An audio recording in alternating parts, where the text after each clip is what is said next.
participei numa conferência organizada para a FDC. Era um diálogo acadêmico, intelectual, com os países nórdicos. Estiveram presentes o embaixador da Finlândia, da Noruega e da Suécia. E foram os primeiros oradores. E disseram quanto estiveram e continuam comprometidos em cooperar e ajudar Moçambique a sair das suas diatribas de pobreza e de subdesenvolvimento. Alguns, penso que era o embaixador da Suécia, até dizia ter começado esta ajuda já no tempo da luta de libertação nacional. Depois disso, o ministro que representava o governo fez uma intervenção e também realçou quando estes países nórdicos, sobretudo, contribuíram sempre para ajudar Moçambique até nos momentos mais complicados e difíceis. Depois disso apareceram especialistas numa mesa, eram todos países nórdicos, explicavam o que era a democracia no país deles, como é que funcionava a educação, e eu tive que fazer uma reflexão que quero partilhar convosco. No fim da década de 60, um economista egípcio chamado Samir Amin escreveu um famoso livro que ele intitulou A Desconexão. Os países africanos, os primeiros a serem independentes, obtiveram a independência no fim da década de 50. Poucos, mas alguns ficaram independentes nessa altura. A maior parte deles ficaram independentes na década de 60.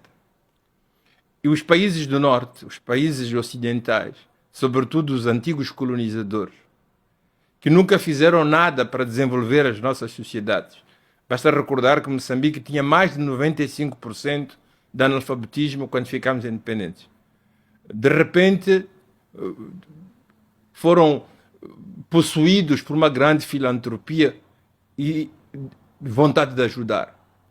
Então criou-se, de um lado, os países subdesenvolvidos, que éramos nós, uma categoria inferior, e tinha a outra categoria que já tinha chegado no apogeu, no ápice, que eram os países desenvolvidos. E esses países desenvolvidos, com este tipo de linguagem, supostamente estariam lá para ajudar-nos a ultrapassar a nossa pobreza e nosso subdesenvolvimento. Samir Amin constata, envolvidos 10 anos, que quanto mais nós cooperamos com o Ocidente, quanto mais nós temos ajuda que eles nos trazem ou dizem trazer-nos, mais eles ficam ricos e nós ficamos pobres. Então ele começa a suspeitar que há alguma coisa de estranho nesta máquina de ajuda que foi instaurada depois da independência. Independência essa que eles não nos quiseram dar, sobretudo nós que falamos português, tivemos que arrancar à força. Há uma reflexão que temos que fazer, uma reflexão de fundo, sobre o que é que representa esta ajuda. Sobre quem é o verdadeiro beneficiário desta ajuda. Ela significa para nós o aumento da dependência, a diminuição da soberania e o fim da substância mesma das nossas independências e das nossas liberdades. Os nossos dirigentes, os nossos ministros, quando dizem a palavra cooperação, parceiros de cooperação, quando dizem parceiros, não estão a dizer nada mais, nada menos que nós vamos mendigar a certas pessoas para nos darem e dão-nos aquilo que eles entendem, o que querem, onde querem e quase sempre impondo as condições que acabam sendo benéficas mais a eles próprios do que a nós. Quando o essencial do funcionamento da economia de um país depende do exterior, por quanto a gente grite soberania ou independência, a gente sabe que depende do bom querer e da vontade de outros. E ninguém dá nada por nada. Aquele dinheiro que eles dão é dinheiro da contribuição dos próprios cidadãos. E em qualquer país do mundo que a gente vá, tem lá pobres. Tem lá gente que precisa de ajuda. Quando um país tira dinheiro próprio e dá a um país que se chama país pobre, muitas vezes, não só os movimentos de extrema-direita, mas também os pobres da terra, dizem por que ajudar pessoas longínquas quando nós temos problemas aqui dentro. Lembro uma resposta que deu uma vez o ministro de Negócios Estrangeiros de um país ocidental, penso que era suíço, acho que até chamava-se Flávio Cotti. Ele respondeu no Parlamento que por cada franco que davam a Moçambique, eles tinham 5 de volta. Há aqui alguma coisa de extremamente preocupante na maneira como as nossas relações se estabelecem com esses países do Norte. Isso é muito mais flagrante quando a gente pensa no FMI e no Banco Mundial. O Banco Mundial dá dinheiro e subordina o dinheiro a planos. E planos que intervêm na maneira como os países gerem a própria vida, a própria economia e os próprios pactos sociais.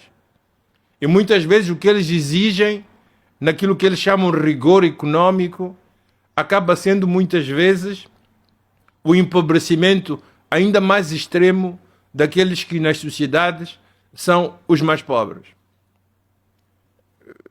O que eles querem é poder ter uma economia previsível, poderem saber o que nós fazemos, como fazemos, quando fazemos, e poderem ditar as orientações principais das nossas escolhas de economias e sociais. Não há nada de surpreendente nisto. O FMI, como já dizia Sérgio Vieira, desde a Segunda Guerra Mundial foi governado por um francês, o Banco Mundial por um americano. Quer dizer, as potências colonizadoras de ontem, os mastodontes de hoje, que chamamos de superpotências, e quando eles ditam aquilo que eles querem que nós façamos, eles têm em vista os seus próprios interesses. Uma vez encontrei-me com um suíço que trabalhou no Banco Mundial e eu perguntei o que é que significa trabalhar no Banco Mundial. E ele dizia assim, primeiro que eu tinha que recordar que o Banco Mundial é um banco e os bancos não fazem caridade. O banco empresta a quem ele pode emprestar quando tem a certeza de poder reaver o dinheiro emprestado de volta. Quando tem segurança que o dinheiro emprestado não vai se perder. O Banco Mundial não é um banco como os outros. É por isso que se chama mundial.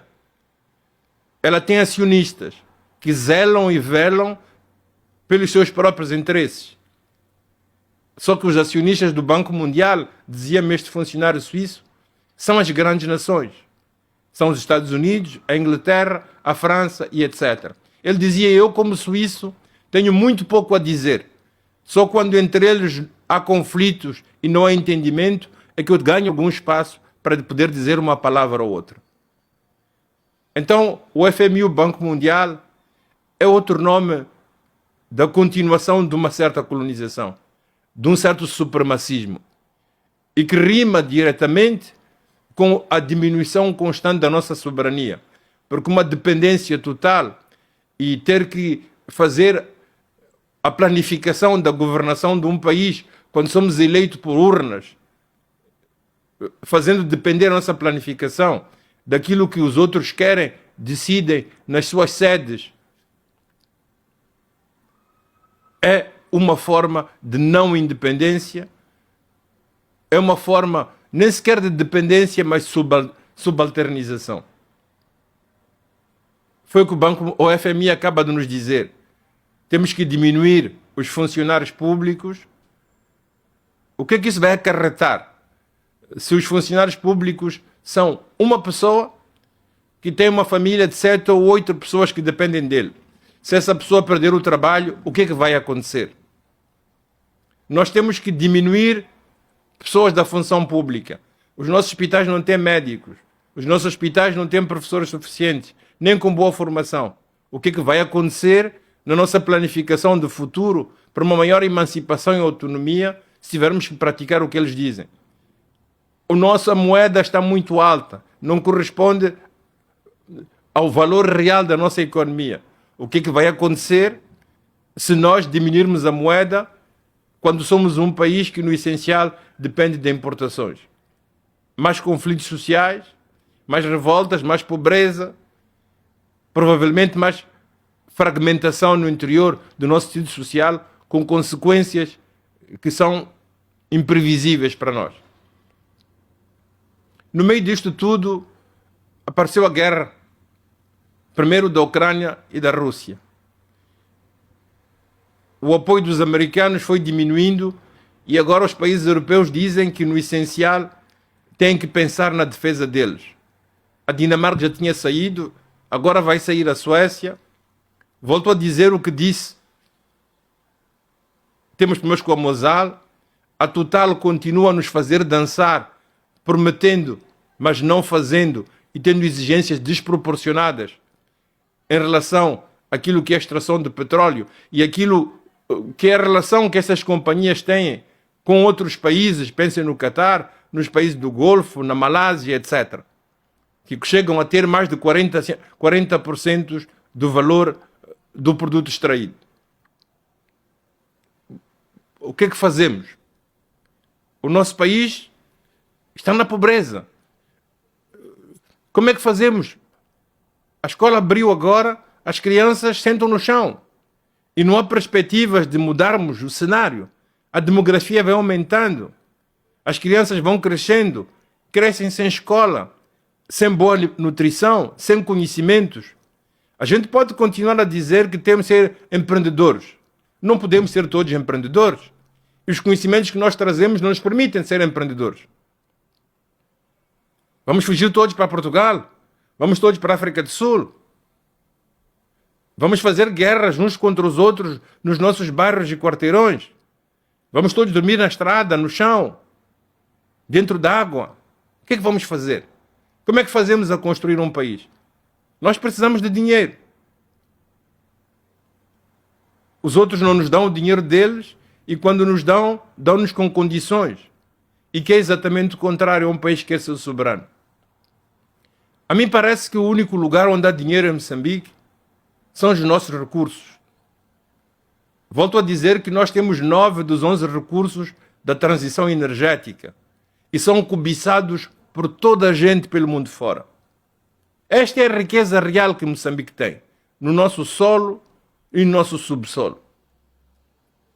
Então o que é que fazemos? Aliás, a nossa Constituição é muito clara.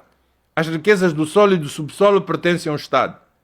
Quando a gente olha pelo mundo fora, esses países que melhoraram a condição de vida com esses recursos, é que esses recursos pertencem ao Estado. E é o Estado, como autoridade nacional, como defensor primeiro dos interesses do bem comum, que vai negociar. Ela tem capacidade, pela sua pujança, de negociar melhor que os indivíduos.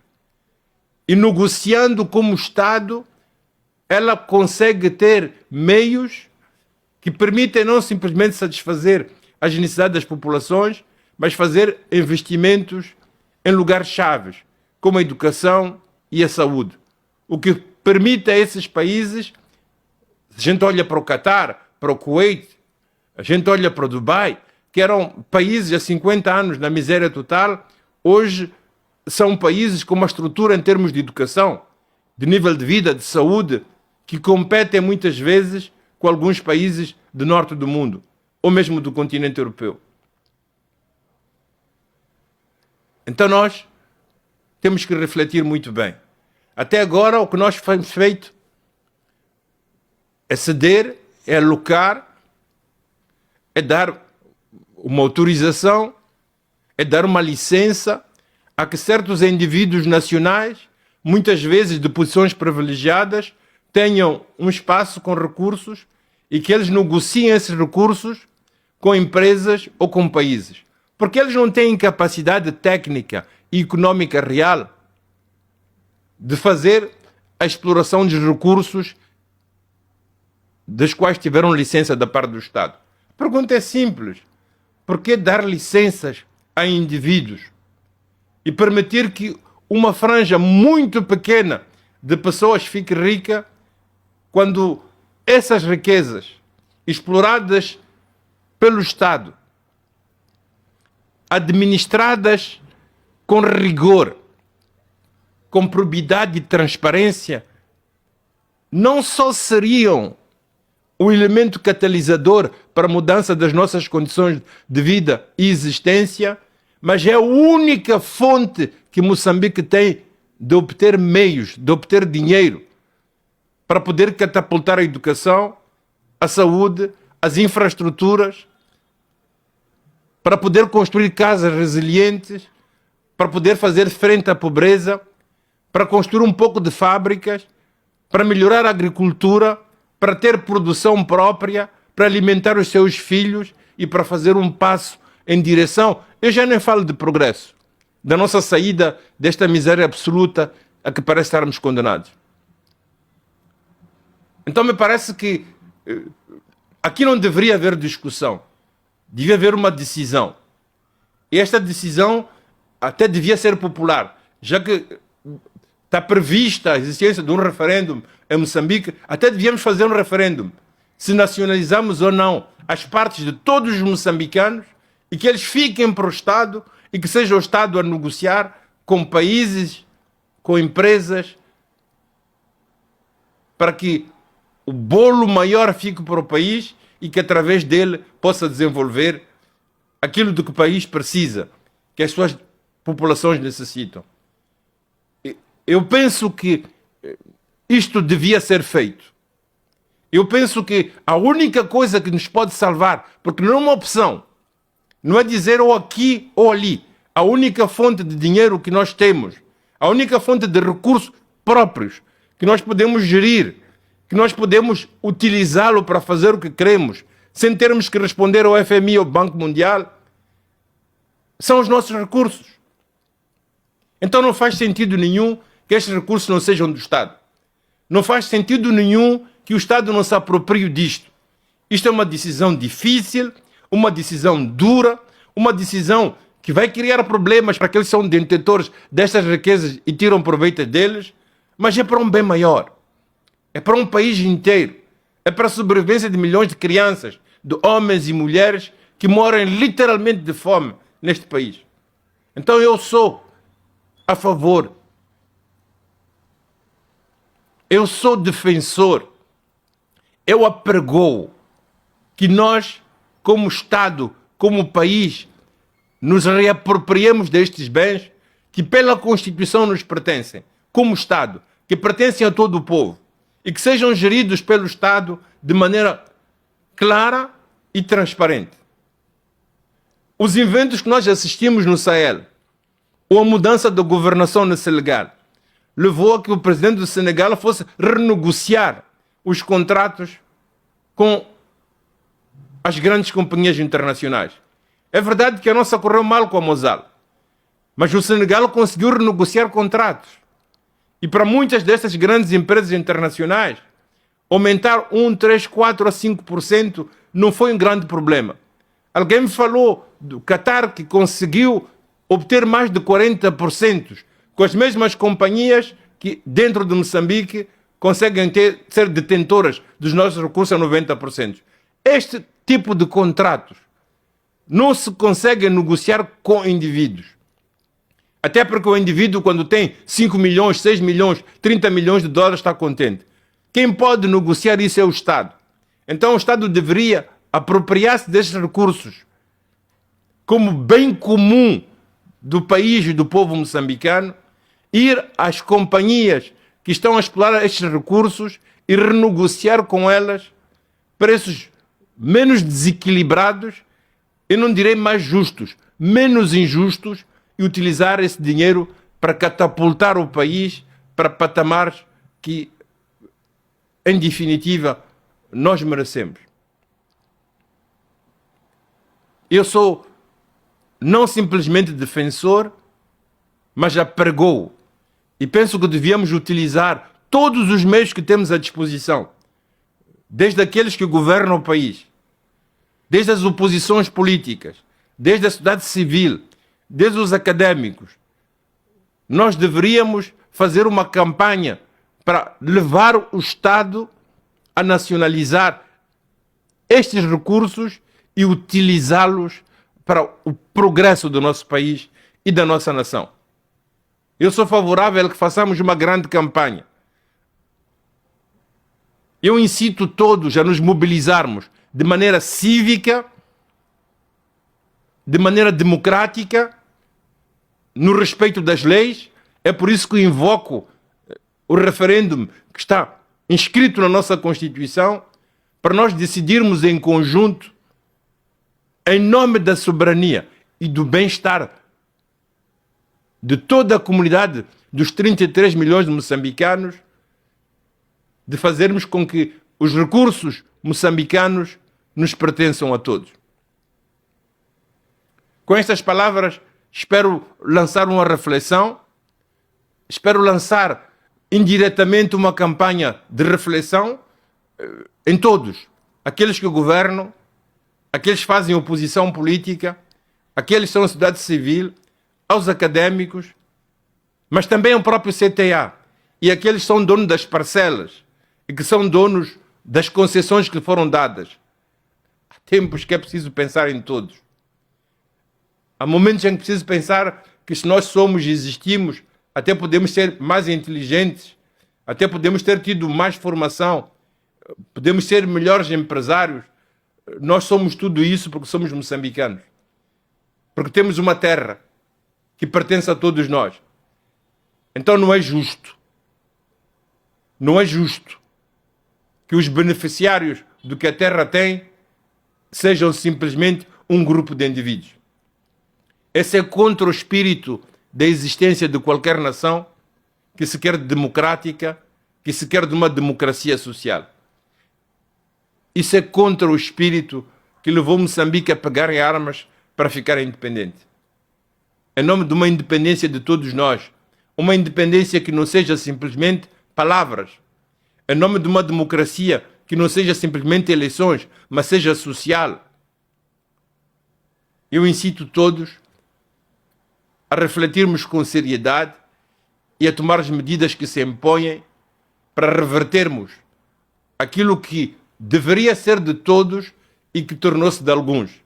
Porque só com isto nós podemos sair da dependência e podemos aligerar a pobreza do maior número. Obrigado e até breve.